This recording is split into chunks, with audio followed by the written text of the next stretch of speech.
بسم الله الرحمن الرحيم نحمده ونصلي على رسوله الكريم أما بعد. Sayyiduna Abu Sa'id Khudri radhiallahu anhu reports that Rasulullah sallallahu alayhi wasallam once performed i'tikaf for the first 10 days of Ramadan. Thereafter he made i'tikaf in a Turkish tent inside the masjid for the middle 10 days.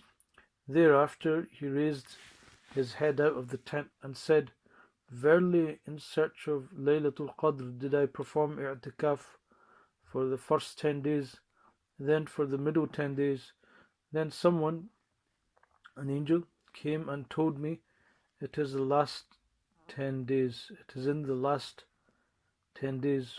Whosoever has made i'tikaf with me should continue for the last 10 days." I had indeed been shown that night and then made to forget which it shall be. And verily did I see myself prostrating to Allah with my forehead on mud on the morning after the night. Seek Laylatul Qadr in the last 10 nights of Ramadan, seek it among the uneven ones. Sayyidina Abu Sa'id, may Allah be pleased with him, says, that same night it rained, the roof in the masjid leaked, and I looked at Rasulullah sallallahu alaihi wasallam's two eyes, and on his forehead were the remains of water and mud. This was on the morning of the 21st, performing sujood in muddy clay.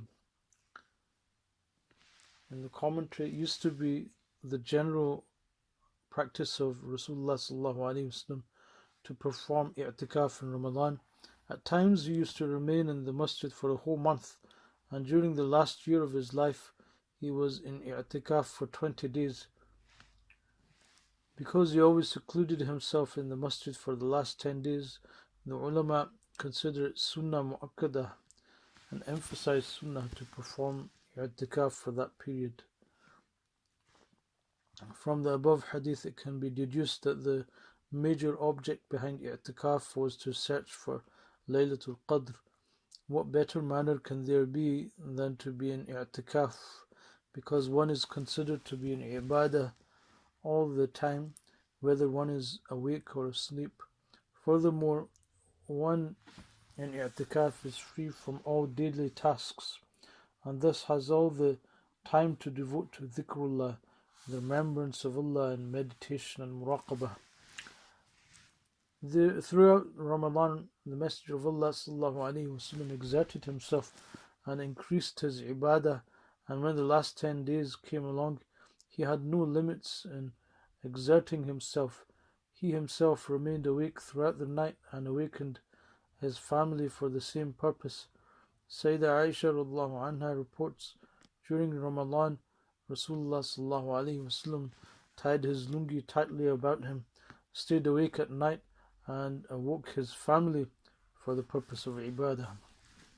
Tied his lungi tightly around him means either he knew no limits in exerting himself in ibadah, in worship, or that he, due to the importance of the preference to ibadah, avoided all forms of sexual contact. May Allah subhanahu wa ta'ala grant us all the sincere ability whenever we can to uphold the sunnah of i'tikaf. Of course, in the period of the lockdown it's not possible, but nevertheless one can perform nafli i'tikaf in one's house, and those restrictions that are present in the sunnah i'tikaf will not be there in the nafli i'tikaf.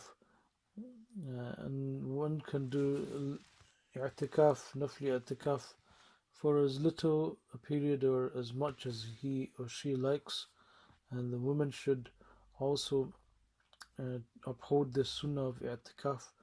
And may Allah subhanahu wa ta'ala grant us the tawfiq to bring each and every sunnah as well as this one into our lives, and make the sunnah of i'tikaf specifically a means, a way for us to disconnect with everything besides Allah and connect ourselves to Allah subhanahu wa ta'ala, and that we seek Allah subhanahu wa ta'ala through the ways shown by our Master Muhammad sallallahu alayhi wa sallam.